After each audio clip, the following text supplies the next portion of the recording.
后来，这个全国的民众都爱到什么时阵才会当来注这个疫苗，也唔知影。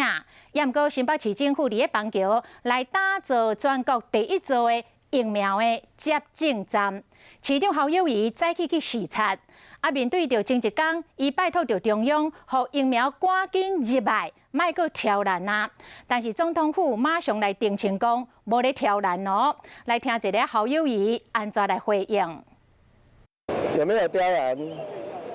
人民心里的感受是最清楚的。抢救生命，疫苗是一个最重要的决战关键。所以，真的疫苗要快一点进来，救坡救命。张小燕也是有感而发，她也是为人民在生命的边缘当中的抢救，心急如焚。大家加油！为了这个港仔厝中卫区的疫苗站是采用着货柜厝的形式来建置，无受到天气的影响，有这个机动性，面积超过1200平，总共有18个接种的窗仔口。附近有大型的停车场，会当来停放着几啊百台的汽机车。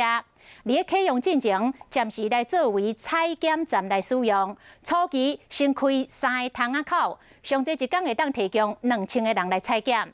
市府嘛呼吁着要前往采检的市民，专程都爱挂喙罨，唔通来坐这个大众运输的工具，避免着无必要的人群的接触。咱就煞来看这个新北市政府拄则所召开的防疫记者会。